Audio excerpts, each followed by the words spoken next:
दोस्तों आपका बहुत बहुत स्वागत है मेरे चैनल इजी ट्विलर में। फ्रेंड्स, वंस अगेन हम एक नया वीडियो लेकर आ चुके हैं। टॉपिक हमारा वही चल रहा था और हमारे टॉपिक में मतलब ये जो चैप्टर चल रहा था उसमें हमारा आज का जो टॉपिक है वो एनर्जी ऑफ वेव्स है ना। तो वेव्स की एनर्जी कैसी होती है? देखो, एक्चुअल में जब भी कोई वेव चलती है, ठीक है, वेव जब इस तरह से चलती है तो वेव के साथ एक्चुअल में वेव नहीं चलती बल्कि एनर्जी ही चलती है, क्योंकि वेव एकमात्र अपने आप में एक एनर्जी है, मोमेंटम है। लेकिन जब हम एनर्जी की बात कर रहे हैं तो हमने अभी अभी ये देखा कि एक्चुअल में वेव में एक पार्टिकल नहीं होता, हजारों पार्टिकल्स होते हैं और हर पार्टिकल अपनी जगह पर एसएचएम करता है, सिंपल हार्मोनिक मोशन करता है, मतलब ऊपर नीचे मोशन करता है। तो यदि हमें हजारों पार्टिकल जब ऊपर नीचे मोशन करते हैं तो हम हर पार्टिकल का काइनेटिक एनर्जी या वेलोसिटी या एक्सेलरेशन निकाल सकते हैं। जैसे हमने वहाँ पर एसएचएम में देखे थे कि एसएचएम में किसी भी पार्टिकल की जो वेलोसिटी होती है वो क्या होती है, ओमेगा अंडर रूट ए स्क्वायर माइनस एक्स स्क्वायर, ठीक है, ये निकाले थे। और इसी में हमने एक्सेलरेशन भी निकाले थे। एक्सेलरेशन कितना था याद होगा किसी को? ए बराबर से माइनस ओमेगा स्क्वायर एक्स, ठीक है। अच्छा, तो चूंकि हर एक पार्टिकल एसएचएम कर रहा था इसलिए हम वहां पर एसएचएम के थ्रू हम वेलोसिटी और एक्सेलरेशन निकाल सकते थे। अब इसमें हम लोगों ने काइनेटिक एनर्जी भी निकाले थे। आपको काइनेटिक एनर्जी के साथ साथ हमने पोटेंशियल एनर्जी भी निकाले थे। हम यहाँ पर जो वेलोसिटी का एक्सेलरेशन का फॉर्मूला इसलिए लगा सकते हैं क्योंकि पार्टिकल तो एसएचएम कर रहा है, ठीक है, लेकिन ये फॉर्मूले हम वेव पर नहीं लगा सकते।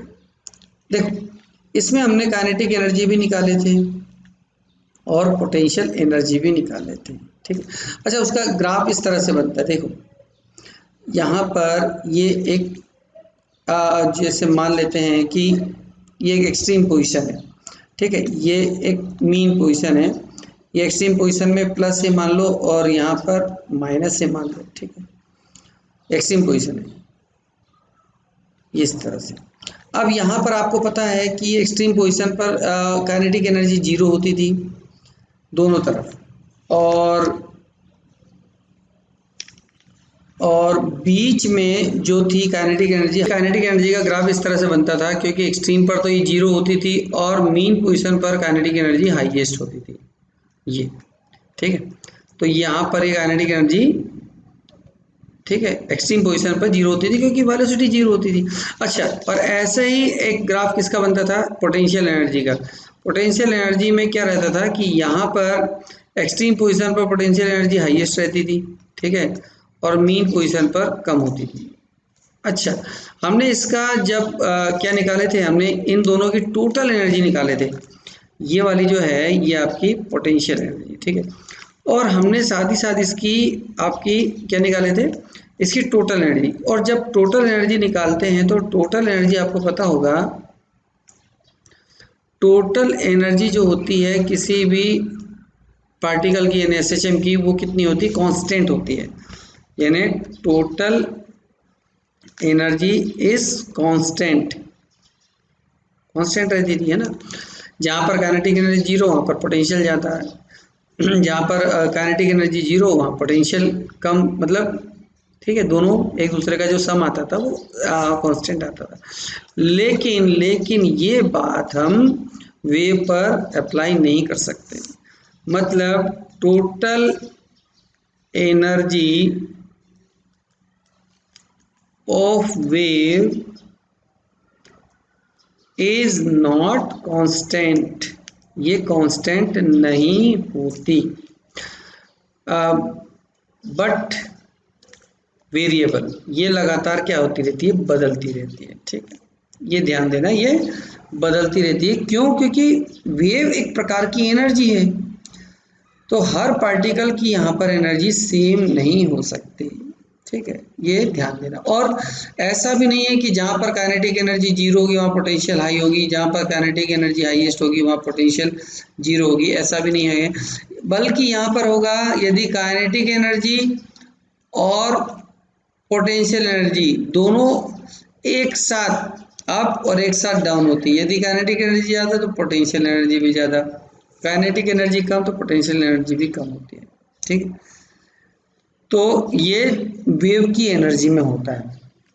ठीक है, अब वैसे हम निकालना देखेंगे यहाँ पर कि काइनेटिक एनर्जी और पोटेंशियल एनर्जी का क्या फार्मूला है या टोटल एनर्जी का फार्मूला क्या है। मेन इसमें जो फार्मूला इंपॉर्टेंट होता है वो होता है intensity of wave. Intensity of wave का जो फार्मूला होता है वो होता है 2 pi square A square F square rho into V, जहाँ पर 2 पाई स्क्वायर क्या है, कांस्टेंट है। ठीक है, ए क्या है, एम्पलीट्यूड है, एम्पलीट्यूड है। रो क्या है, डेंसिटी है। वेलोसिटी, वी क्या है, वेलोसिटी है। ठीक है, चलो तो अब हम एक वेव बनाकर देखते हैं। ये जो वेव है हम मान के चल रहे हैं ये एक रोप है, तो रोप में एक ट्रांसवर्स वेव है। ठीक है, रोप में एक ट्रांसवर्स वेव है।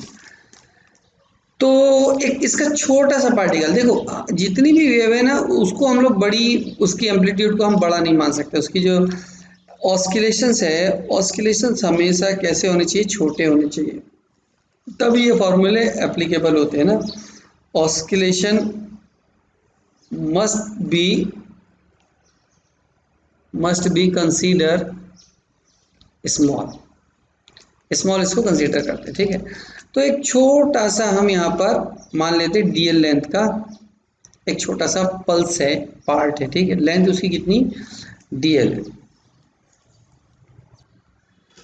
अब देखो क्या होगा जब हम एक रोप है, मतलब यहाँ पर ये तो सपोज करो ये तो स्ट्रेच है, ये स्ट्रेच रोप है ना, मान लेती है अनस्ट्रेच पोजीशन में कैसी होगी, अनस्ट्रेच पोजीशन में तो इस तरह से ही होगी। लेकिन जैसे ही हम इसको खींचेंगे तो आपको क्या लगता है, जब हम इसको खींचेंगे तो इसकी नॉर्मल लेंथ से ज़्यादा लेंथ खींचेगी, यानी इस तरह से यहाँ पर थोड़ी सी तो इसकी क्या बढ़ेगी, थोड़ी सी तो इसकी लेंथ बढ़ जाएगी। तो जब भी किसी रूप में कोई हम वेव प्रोड्यूस करते हैं तो उसकी लेंथ बढ़ जाती है, ये ध्यान देंगे, इसकी लेंथ थोड़ी बढ़ जाती है। क्यों, क्योंकि रोप को वेव बनाने के लिए आप इसमें क्या करेंगे, थोड़ा सा तो स्ट्रेच करोगे, मतलब उसमें क्या बनेगा, एक रीस्टोरिंग फोर्स लगेगा। रीस्टोरिंग फोर्स के बगैर तो वेव बनेगी नहीं, और रीस्टोरिंग फोर्स की वजह से उसमें एक टेंशन क्रिएट हो जाएगा। मान लेते हैं ये वाला जो है, ये हिस्सा जो है यहाँ पर हम मान लेंगे, तो ये हिस्सा तो अब क्या हो जाएगा, खिंच जाएगा, खींचेगा ना यहाँ पर। तो खींचने के बाद मान लेते हैं कि यहाँ पर, तो इसकी जो अनस्ट्रेच कंडीशन में इसकी लेंथ कितनी थी, dx थी। ठीक है, और खींचने के बाद कितनी हो गई, dl हो गई। ठीक है, dl हो गई, खींच गई थोड़ा सा, तो ये y एक्सिस पे कितना गया, मान लो इसकी जो नॉर्मल थी dx। ठीक है, और ये खींचकर कितनी हो गई, मान लो ये इस तरह से खींच गई dl, और ये y एक्सिस पे कितनी लेंथ चली गई, मान लो dy। ठीक है, तो जब इसकी लेंथ खींचेगी तो ये वाला जो एरिया है ये स्ट्रेच हो जाएगा, यानी इस पर टेंशन बनेगी, और टेंशन की वजह से ये वाइब्रेट करेगी। वाइब्रेट करेगी तो क्या होगा, इसमें एनर्जी आएगी, मतलब ये जब एनर्जी चलेगी तो इसमें फिर पोटेंशियल एनर्जी भी आएगी। इसको हम लोग क्या बोलते हैं, एनर्जी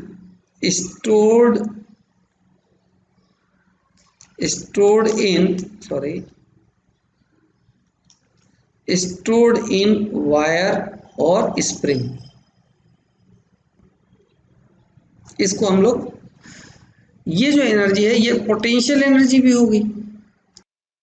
चलो तो फ्रेंड्स अब हम निकालते हैं इसमें कि dl अपॉन जो dy है मतलब यहाँ पर dl है, स्ट्रेच जो हुआ है वो dl लेंथ क्या है, स्ट्रेच हुई है ना। तो कैसे निकालेंगे हम? तो सबसे पहले हम ये समझते हैं कि इसमें जो पोटेंशियल एनर्जी आई किसकी वजह से। तो पोटेंशियल एनर्जी का जो कारण होता है, पोटेंशियल एनर्जी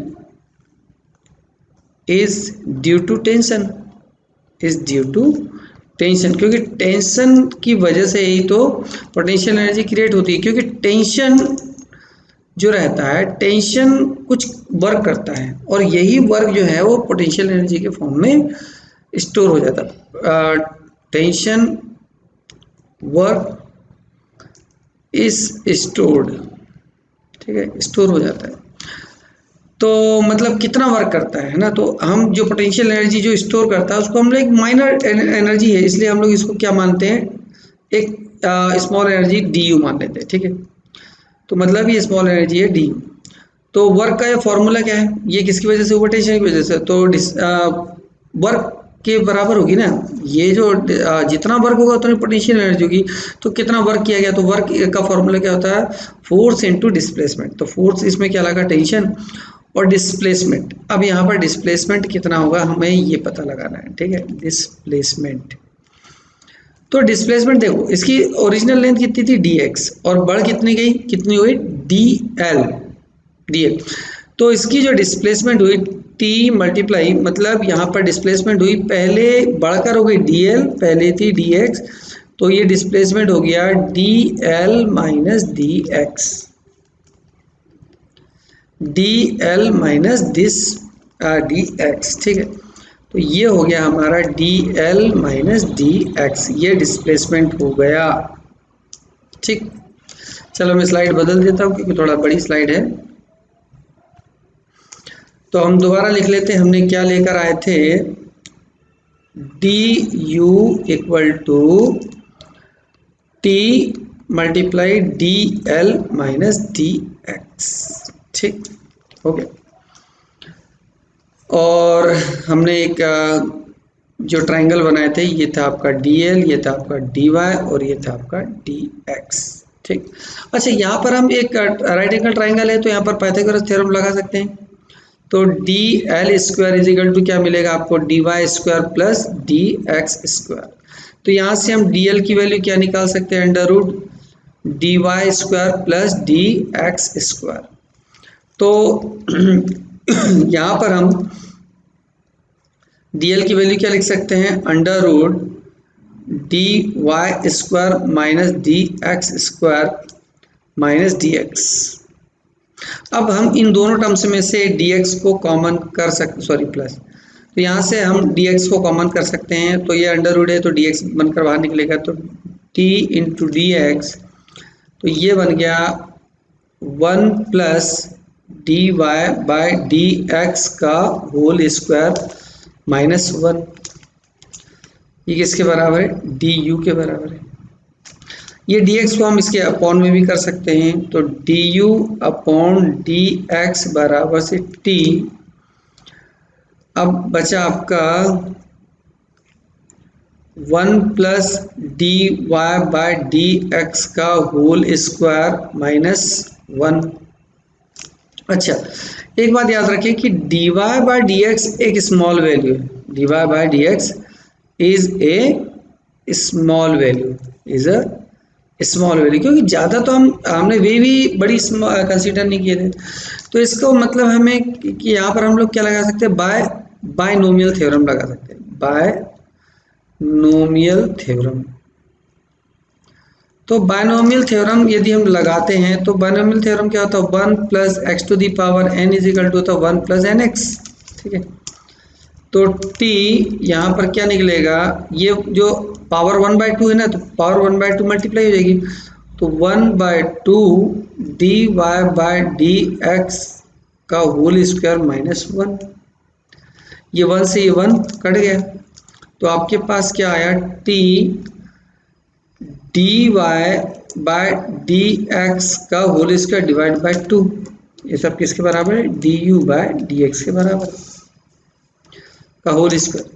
अच्छा, dy बाय dx कैसे निकालेंगे, एक बात ये है, यहाँ पर ही देख ले, y बराबर से हमने क्या निकाले थे, याद होगा आपको, y बराबर से था a sine omega T minus के एक्स, ये था आपका, ठीक है, वेव इक्वेशन। तो यहाँ से यदि हम d y by d x निकालेंगे तो क्या निकलेगा, के मल्टीप्लाई में आ जाएगा माइनस में, ए के साइन का क्या आ जाएगा, कॉस ओमेगा टी माइनस के एक्स। अब ये वैल्यू है पुट कर देंगे तब हमें क्या मिलेगा,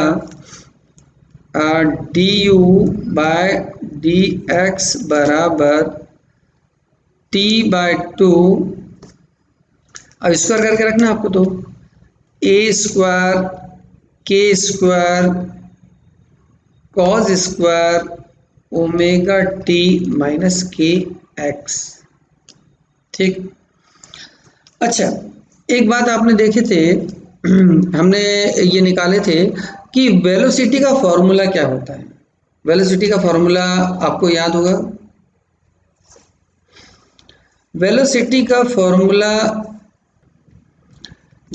फॉर्मूला था, आपने याद किए होंगे, v बराबर से under root t upon mu, याद है आपको, लास्ट टाइम अपन ने डेरिवेशन में किए थे। तो यहाँ पर हम इसका स्क्वायर करेंगे तो v स्क्वायर बराबर से t अपॉन न्यू, और t की वैल्यू आ जाएगी न्यू v स्क्वायर, ठीक है, ये अपन ने। अच्छा, एक फॉर्मूला और था ऐसा ही, v बराबर से था कोफिशिएंट ऑफ x और coefficient divide by coefficient of t, याद है आपको। तो यहाँ पर निकला था v बराबर से ओमेगा अपॉन के, ये दूसरा एक और फॉर्मूला था। तो k बराबर से क्या निकलेगा, ओमेगा अपॉन v, ठीक। तो ये दोनों जो वैल्यूज है, ये फर्स्ट और सेकंड, ये यहाँ पर आप वैल्यू रख सकते हैं। तो क्या निकलेगा, तो D you upon D x बराबर से t की जगह क्या लिखा जाएगा, t की जगह लिखा जाएगा ये वैल्यू 1/2 न्यू v स्क्वायर, ठीक है, और ए स्क्वायर जैसे कि वैसे लिखा जाएगा, के की जगह क्या लिखाएगा, omega square divide by V square, और cos square omega T minus के एक्स, ठीक है। अब यहाँ पर वी स्क्वायर से वी स्क्वायर कट गया, तो फाइनल जो वैल्यू आ रही है वो मैं यहाँ लिख देता हूँ, पोटेंशियल एनर्जी की वैल्यू आ रही है।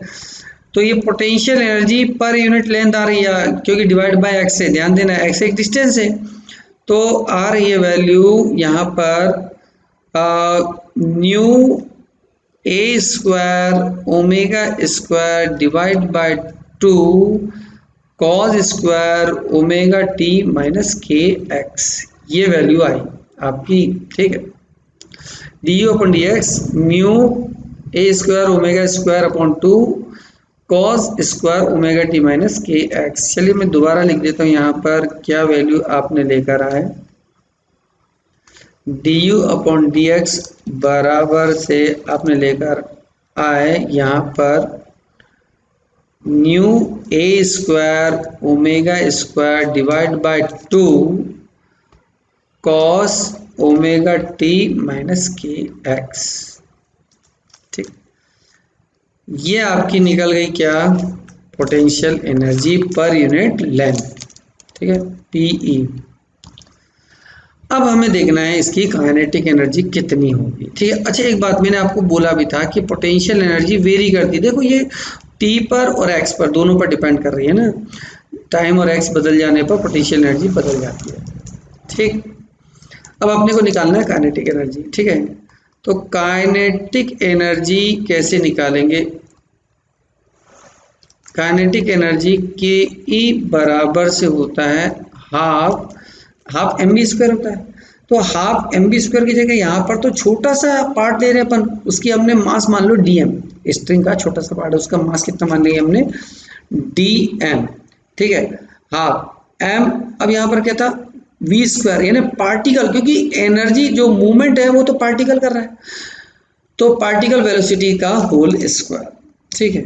चल अब हम ये देखते हैं डी एम की वैल्यू कैसे निकालते हैं। आप लोगों ने पता है मास पर यूनिट लेंथ क्या होता है, म्यू dm/dx ये होता है।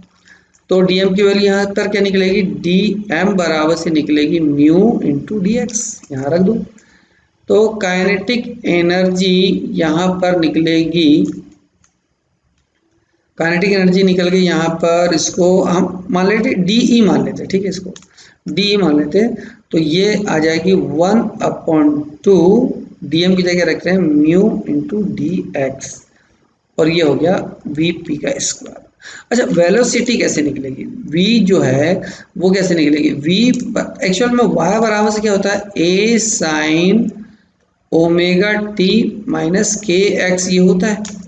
अच्छा, तो dy बाय dt क्या होगा, इसी को तो हम वेलोसिटी कहते हैं ना। तो ये होगा a omega cos omega T minus के एक्स, यही होगा। ये v को यहाँ पर स्क्वायर के फॉर्म में यहाँ पर लिख देंगे, ठीक है, सिंस का साइन है। तो ये निकल गया आपका, सॉरी, d ऑफ e बराबर से 1/2 म्यू डी एक्स। देखो मैं यहाँ से पेन चेंज कर लेता हूँ, डी एक्स हो गया यहाँ पर, म्यू डी एक्स हो गया। अब ये वीपी की वैल्यू लिखेंगे यहाँ पर, A square omega square cos square omega T minus के एक्स, ठीक है।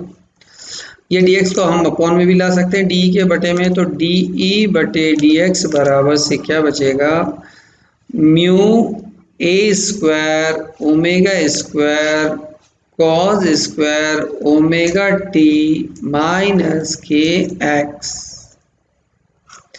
डिवाइड बाय 2, ठीक है। अच्छा, ये जो एक्सप्रेशन हमने अभी निकाले ये वाला, ठीक है, और आपने इसके पहले भी एक्सप्रेशन निकाले, देखो। तो ये आपकी क्या है, पोटेंशियल काइनेटिक एनर्जी। तो mu A square omega square by 2 cos omega T minus के X, mu A square omega square divide by 2 cos square cos square. Actual में यहाँ पर भी हम पीछे वाली स्लाइड में देखें, यहाँ पर कॉस स्क्वायर लिखना था, सॉरी, है ना, तो ये कॉस स्क्वायर। तो यहाँ पर हम क्या देख रहे हैं कि potential energy per unit length of wave and kinetic energy per unit length of wave always equal.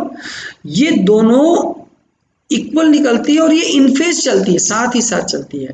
मतलब du बाई डी एक्स की value de by D x की वैल्यू के बराबर है। मतलब जब काइनेटिक एनर्जी बढ़ेगी तो पोटेंशियल एनर्जी बढ़ेगी, जब काइनेटिक एनर्जी घटेगी तो पोटेंशियल एनर्जी भी घटेगी, दोनों साथ साथ चलते हैं, ठीक है। ऐसा एसएचएम में नहीं होता था। एसएचएम में काइनेटिक एनर्जी ज़्यादा तो पोटेंशियल एनर्जी कम, काइनेटिक एनर्जी कम तो पोटेंशियल एनर्जी ज़्यादा, ठीक है। डीई बाय डी एक्स मतलब अपनी आई थी यहाँ पर, चाहे D you upon D X या D E upon D x, sorry, ये दोनों आई थी mu A square omega square divide by 2 cos square omega T minus के एक्स। अच्छा, एक बात, ये तो आपकी टोटल एनर्जी कैसे निकालोगे आप, टोटल एनर्जी मान लो आप, इसको यहाँ पर मान लेते हैं, मैं के लिख लेता हूँ, ठीक है, के काइनेटिक एनर्जी को। तो total energy is equal to क्या होगा, kinetic energy plus potential energy, ठीक है। तो हम इसको ऐसे लिख सकते हैं, d E upon D x बराबर से d k upon D x, sorry, d k upon D x और d you upon D x लिख सकते हैं यहाँ पर।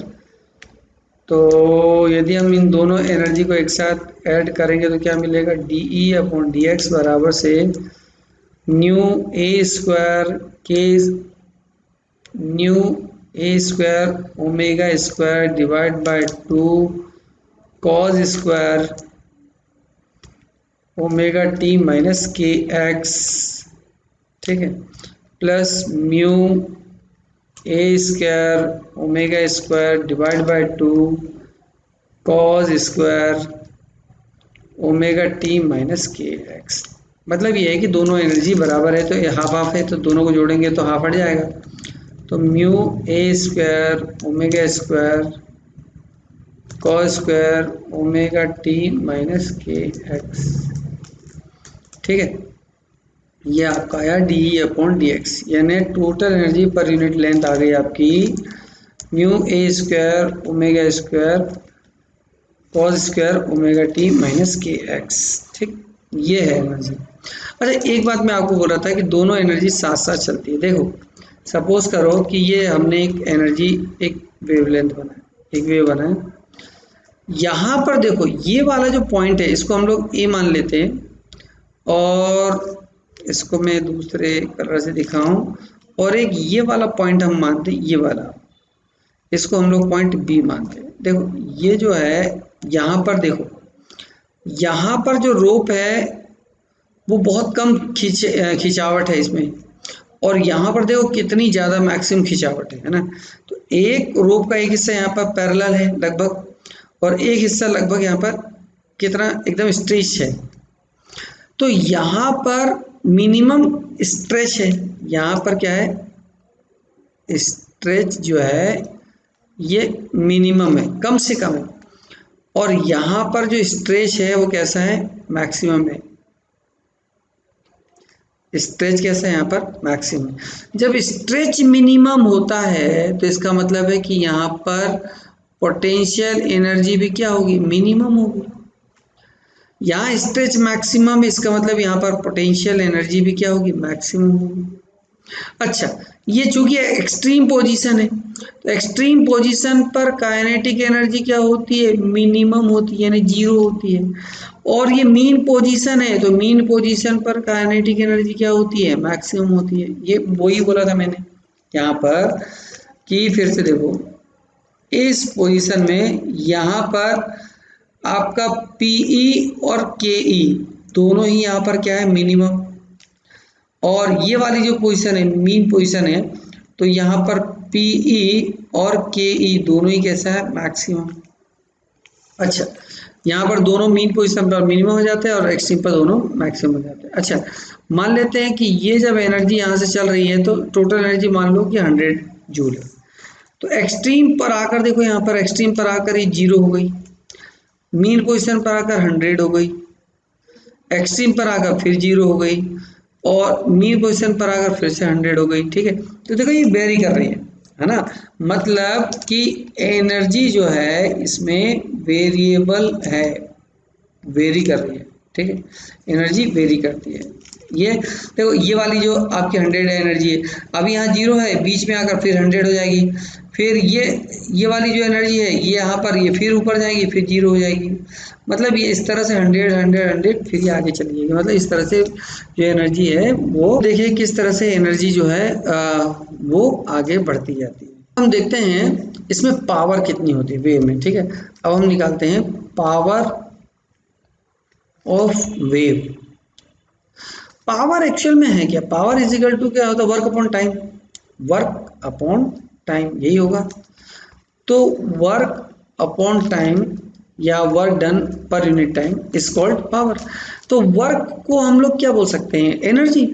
तो हम लोग यहाँ पर क्या लिख सकते हैं, डीई अपॉन डी टी, ये लिख सकते हैं ना, power of wave is equal to d E upon d T.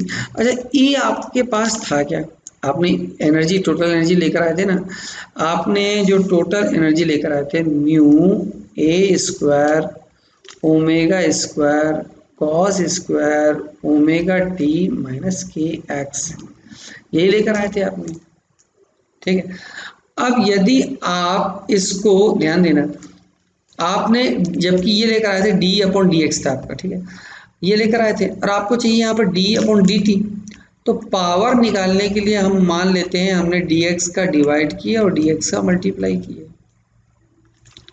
तो d अपॉन डी एक्स की तो वैल्यू है हमारे पास। अरे dx अपॉन डी टी क्या है, dx अपॉन डी टी क्या है, ये dx अपॉन जो dt है ये वेलोसिटी ऑफ वेव तो है, वेलोसिटी ऑफ वेव, क्योंकि वेव ही तो x डायरेक्शन में आगे बढ़ रही है। अच्छा, वेलोसिटी ऑफ पार्टिकल नहीं, क्योंकि पार्टिकल तो ऊपर नीचे होते हैं, पार्टिकल की वेलोसिटी क्या होती है, वो dy अपॉन डी टी होती है। ठीक है, ये dx अपॉन डी टी है, मतलब वेलोसिटी ऑफ वेव है। तो हम इसको क्या लिख सकते हैं, v, और ये dE अपॉन dx। और डी अपॉन डी एक्स की वैल्यू तो है आपके पास, कितनी है यहाँ पर, ये देखो वी म्यू ए square omega square cos omega T minus के एक्स। ठीक, तो ये आपकी आ गई पावर।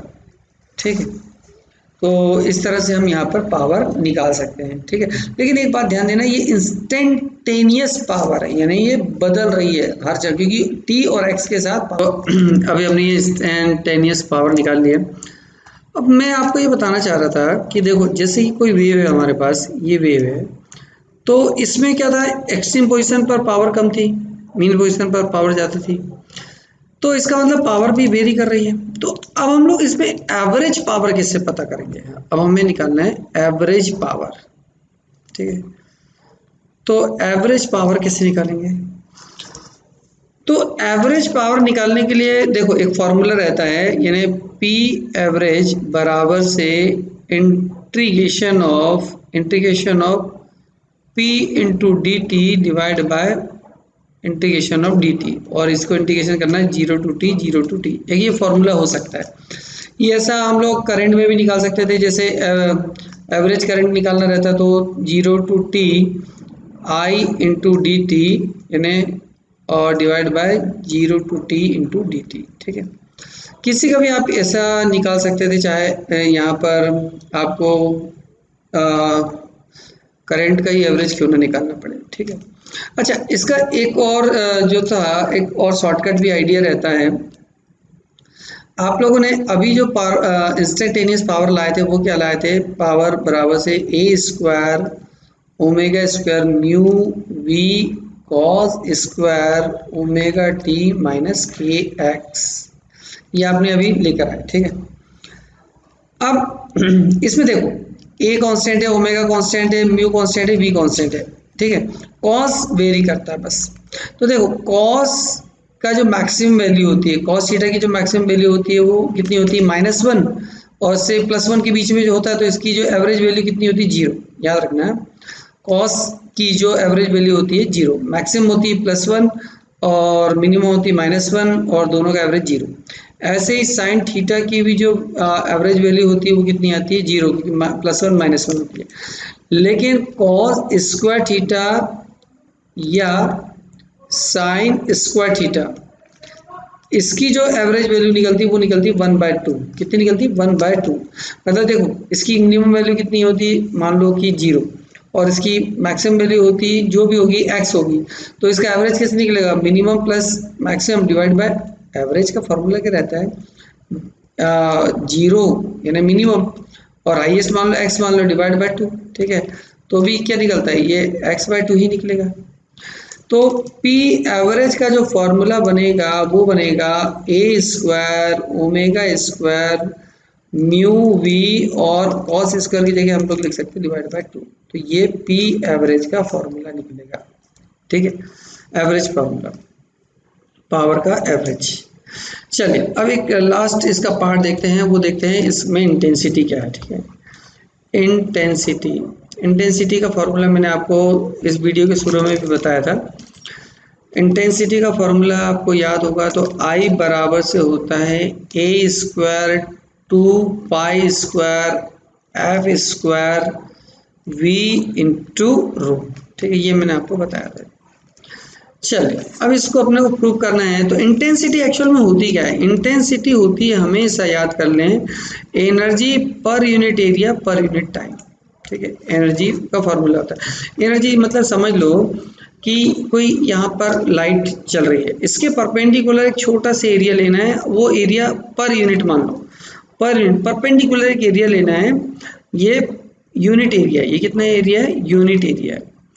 और यूनिट एरिया में से कोई लाइट आ रहा है और आपको देखना है कि 1 सेकंड में, यानी आपको देखना है कि पर सेकंड कितना लाइट इसमें से पास हुआ, उसको आपने कलेक्ट कर लिए, डब्बे में कलेक्ट कर लिए।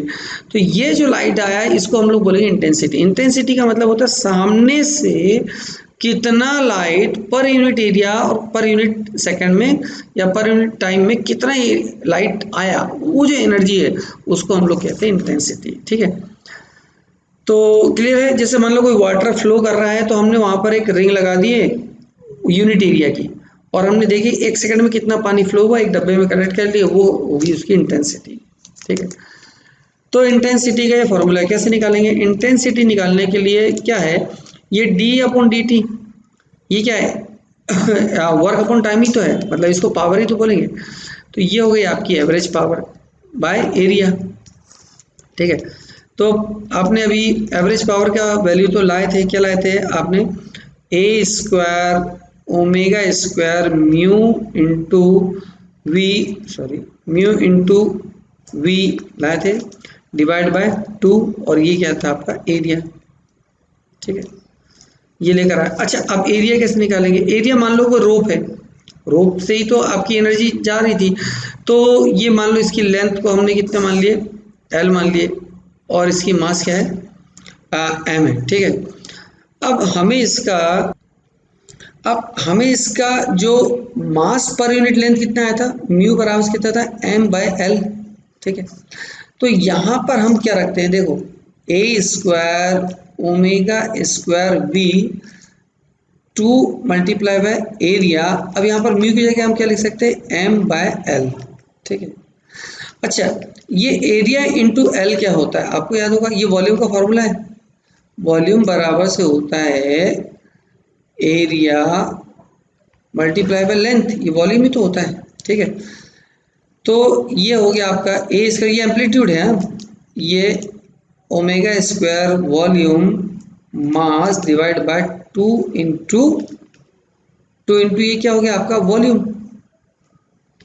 ठीक है, अब देखो ये m क्या है, मास, तो मास अपॉन वॉल्यूम क्या हो गया, डेंसिटी, यही हुआ ना। तो ए square omega square velocity multiply by, यहाँ पर अपने क्या लिख दो, डेंसिटी डिवाइड बाय 2, ये इंटेंसिटी। अच्छा एक बात, ओमेगा की वैल्यू कितनी होती है, 2 पाई फ्रिक्वेंसी, यही होती है, सेंस होती है। तो यहाँ पर हम इसको क्या करेंगे, ए स्क्वायर 2 का स्क्वायर 4 पाई स्क्वायर फ्रीक्वेंसी का square velocity rho multi divide by 2, 2 से 4 कट जाएगा, तो फाइनल वैल्यू क्या आएगी आपकी, फाइनल वैल्यू आ जाएगी A square 2 pi square frequency square velocity into rho. तो ये था आपका इंटेंसिटी का फॉर्मूला, यही हमने शुरू में लिखा था, ए स्क्वायर 2 पाई स्क्वायर, और यहाँ पर क्या था, ये देखिए यहाँ पर ये दिख रहा है, यहाँ पर एफ स्क्वायर वी और मल्टीप्लाई बाय रो। ठीक है, तो ये फ्रेंड्स हमारा लास्ट पार्ट था वीडियो का। तो फ्रेंड्स आगे की वीडियो जो है, आगे का टॉपिक हम बाद में देखेंगे, नेक्स्ट वीडियो में देखेंगे। तो जो मेरे चैनल में पहली बार जुड़े हैं, इस चैनल को सब्सक्राइब कर ले, अपने दोस्तों के साथ शेयर करना ना भूलें, और जो भी आपकी डिफिकल्टी है वो मुझे आप कमेंट बॉक्स में लिखें, तो मैं जल्दी जल्दी इसको सॉल्व करने का ट्राई करूँगा। Thank you very much for watching this video.